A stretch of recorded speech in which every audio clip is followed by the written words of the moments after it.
The Revenge, bagian 85, Red 21 plus, penulis Neng Neng. Mentari mulai naik ke permukaan saat Andra mulai mengerjapkan matanya. Pria itu mulai menyesuaikan cahaya yang menusuk ke dalam retinanya. Meringis, Andra mulai merasakan banyak rasa nyeri, perih, pegal, juga ngilu di seluruh tubuhnya. Perlahan, pria itu menyadari jika tubuhnya kini masih terbaring dengan berbalut pakaian pasien. Andra meringis. Lehernya masih menggunakan gips hingga membuatnya merasa kesulitan menggerakkan kepalanya sendiri.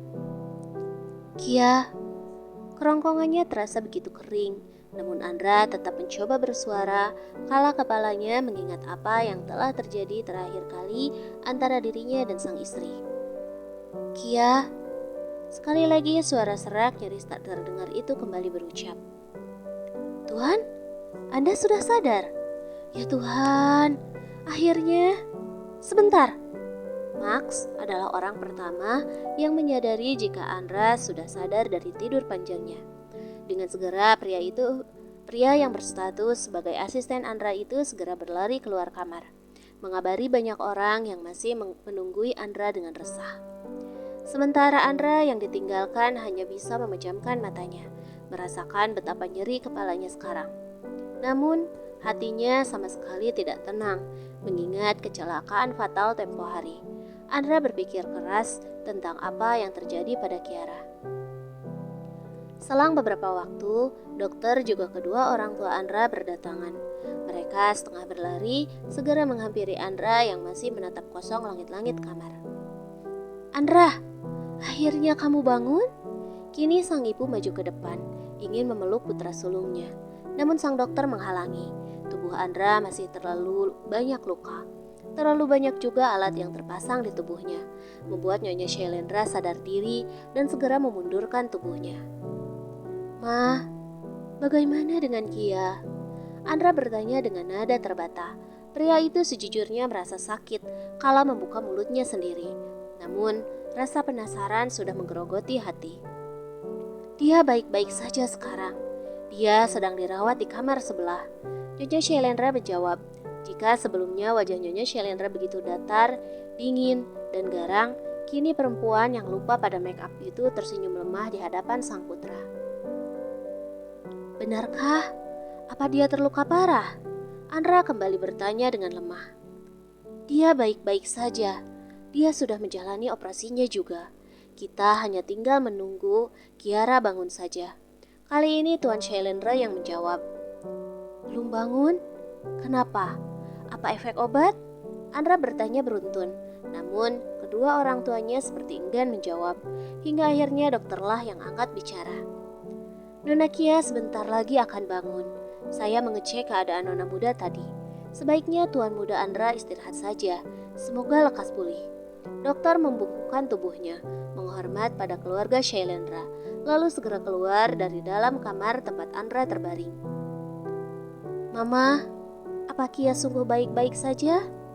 Sejujurnya di lubuk hati Andra yang paling dalam, pria itu merasakan ada suatu kejanggalan. Namun, Andra enggan mengutarakannya. Dia baik-baik saja. Nanti, jika kamu sudah sehat, kita bisa berkunjung ke kamarnya. Nyonya Shailendra mendekat, meraih tangan lemah sang putra. Sungguh, kehilangan Andra adalah ketakutan terbesar baginya. Sang nyonya tidak takut Andra mati kala ia mengirim Andra dalam misi berbahaya tempo lalu. Karena secara tidak langsung, dia juga memantau Andra dari jauh, mengirimkan banyak bantuan secara diam-diam, dan mempermudah jalan Andra dengan cara yang halus. Nyonya Shailendra tidak setakut itu kehilangan Andra. Namun, setelah melihat banyak genangan darah yang berasal dari luka Andra, seketika ingatan Nyonya Shailendra melayang pada kejadian di mana Andra hampir mati karena hampir kehilangan detak jantungnya. Nyonya Shailendra merasa ketakutan setengah mati. Aku baik-baik saja. Jadi, bolehkah jika aku melihat Kiara sekarang? Manusia yang baru menyadari cinta ini sungguh merepotkan. Sementara itu, di ruangan lain, kini Kiara masih terbaring lemah tak berdaya. Terlalu banyak selang yang tertancap di tubuhnya. Kepala Kiara juga masih terbaluti oleh perban. Kini, di sampingnya sudah ada asisten Kim yang tengah menatapnya sendu. Gadis rambut sebahu itu meneteskan air matanya. Dengan sedih, gadis itu berucap, "Nona, maaf, saya tidak mampu menjaga Anda dengan baik. Saya gagal." Isaknya pelan, sementara itu di samping Alex tengah mengusap punggungnya lembut. Pria itu mengumandangkan banyak kata penenang untuk asisten Kim. "Tidak apa-apa, ini sudah menjadi takdir kita semua. Andai aku bisa lebih cepat lagi, semua ini tidak akan pernah terjadi." Asisten Kim menangis tergugup, padahal tubuhnya juga tidak bisa dibilang baik-baik saja. Lukanya masih belum sembuh. Terdapat beberapa luka yang sudah dijahit dan masih menggunakan perban. Namun gadis itu memaksa menerobos untuk menemani sang nona. "Istirahatlah lagi. Kamu harus pulih dulu agar bisa menjaga Nona Kia lagi." Alex dengan sabar terus mengingatkan, hingga asisten Kim mengerti dan menganggukkan kepalanya setuju. "Aku bersumpah akan membuat orang yang sudah membuat Nona seperti ini menjadi sangat menderita, lebih dari apa yang Nona rasakan." Asisten Kim begitu menggebu-gebu hingga tidak sadar jika pintu kamar tersebut sudah dibuka, dan di sana masuklah Andra bersama dengan Max yang mendorong kursi rodanya. "Maka, buatlah aku menderita." Ucapan terbata Andra membuat asisten Kim menoleh, lalu mendudukkan kepalanya memberi hormat. "Aku yang membuatnya seperti ini, maka hukumlah aku, agar semuanya impas." Andra mendekat, membuat asisten Kim dan Alex mundur. "Beri aku waktu, aku ingin berdua dengan istriku," Andra berkata serak dengan pandangan mata yang tidak teralih dari Kiara. Hatinya merasa sakit melihat kondisi Kiara yang memprihatinkan. "Kami akan keluar," mereka bertiga kompak menjawab, lalu segera keluar dari dalam ruangan. "Cih, berani sekali mulutmu mengumpati tuanku." Max melirik sinis pada sejoli yang kini tengah saling memapah. Kaki mereka masih belum bisa bertumpu pada lantai dengan benar. Asisten Kim mendongak kesal, menatap Max dengan tatapan nyalang. "Kenyataannya memang begitu. Tuanmu yang membuat nonaku menderita." Asisten Kim mengepalkan tangannya kesal. "Sudah, jangan banyak bergerak, nanti kau akan terluka kembali."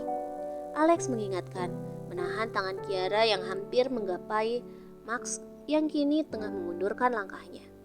"Shh, apa kalian terlibat CLBK?" Max tersenyum sinis, menatap tubuh asisten Kim dan Alex bergantian. "Apa CLBK?" Alex mengerutkan keningnya bingung.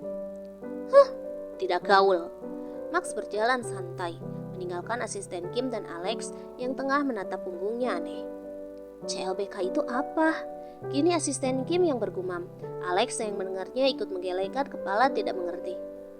"Aku tidak mengerti istilah-istilah rumit seperti itu." Sementara itu di dalam ruangan, kini Andra tengah menatap Kiara dengan perasaan berkecamuk. Perlahan tangan Andra menggapai tangan Kiara dengan pelan. "Sadarlah Kia, aku masih memiliki banyak hal untuk diceritakan padamu. Aku masih berhutang maaf padamu. Aku menyesali semuanya. Jika kamu mau membuka mata lagi, maka aku akan melakukan apapun untukmu, tanpa terkecuali."